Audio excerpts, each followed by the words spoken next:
Man, good morning, afternoon, whatever you got going on, wherever you're viewing from. I do not do very many long-term knife reviews. There's a reason for that. I don't carry most knives long-term. So I don't really validate myself as having, a valid opinion about a knife long-term. But in this case, this is about as long-term as I've carried a knife. I haven't carried it in a little while. I don't know if Courtney's painting is dry yet. I may be in trouble. Because of Dissentient 01, which is Glenn Machete, for you guys that follow him on Instagram. He's one of our viewers, long-term viewers, and channel supporters. He does this drip art. She's fallen in love with it. She's starting to do a little bit of it. And she's taking a nap. So I stole one of her paintings or whatever you call these things, to use as a backdrop for this knife.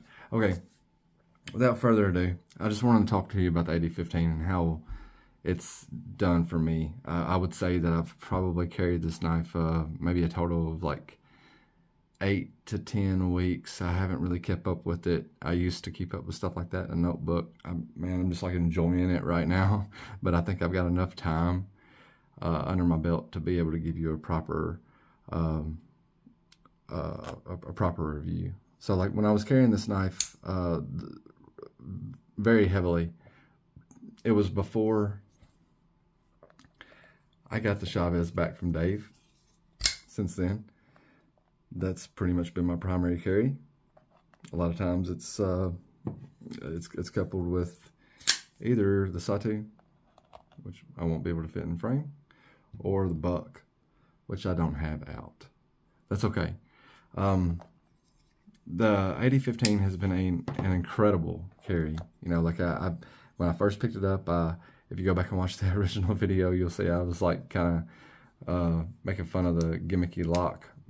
You know, we're not really trying to make fun of, but I was having fun with the video. You know, like just talking about how tough it was to unlock it, how tough it was to operate the Scorpion lock.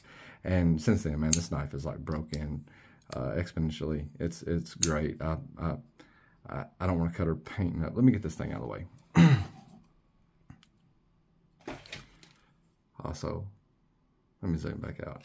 So like the action on this knife it's incredible. But outside of that, one of the main reasons why I didn't know if I would feel comfortable or confident in this knife, I guess you would say, is because of the S35VN, which I think I'm gonna have a video about in the very near future. Ontario Rat's come out with a S35VN, or Ontario's come out with a S35VN Rat, and I've got a lot of mixed emotions about this one. So anyway,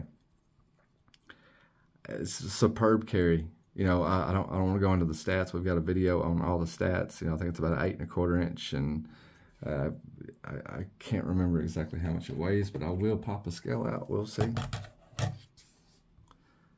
As far as that, it's about all the stats I want to get into.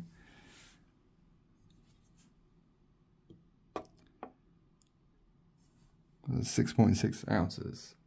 All right. Anyway, I don't consider this to be a heavy knife, but if you're one of those types of people that like the inch to inch ratio, or the inch to ounce ratio, I guess you would call it, it's not going to fall into that for you. But other than that, if you don't care about weight, or you do prefer a heavier knife that's got some meat to it, I would urge you to at least give one a shot if you have an opportunity to do so. To me, this is probably it's turned into be one of my favorite carries, for really no other reason than it just works. You know, it works outside, it works inside. It's tough. I've beat the ever living shit out of this knife. Outdoors, I've batoned it. The DLC coating is good. You know, it's not perfect anymore because I've been rough on it. I've used it at work. I've sent it in for a professional edge with Lacey. I've honed it since then with Nick's strops and her diamond emulsion, and it's been very easy to keep a good edge on.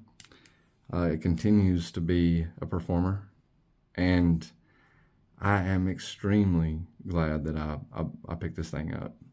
So, like, what else is there to say? You know, like, the only thing else left to say is if you're eyeballing the AD-15, and I wouldn't be scared of the AD-15 Lite either. What does it come in? AUS 10. Had incredible luck with Cold Steel's AUS 10. That's AUS 10 is kind of like a VG10 or 10 CR. You know, real close to a 12 CR, which is getting into that D2 area. So I'm not saying they're identical. I'm just saying, like, you know, it's getting into that area. So, like, you know, I wouldn't be scared of the AUS 10 either. Cold Steel does a great job at heat treating their AUS 10. So either one that you feel comfortable with, I think that's the one that you need to go with. But as far as this knife goes, in the AD-15, in the S35VN, it's been stellar.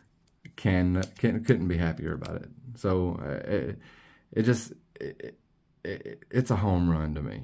Like, it deserves any praise that it gets, and anybody that's talking smack about it, I hope they've carried it for a little while. You know, like, I completely understand that not every knife style will be for every person, but it's a very capable knife, and it deserves that respect, you know. So if you've thought about it, pull the trigger.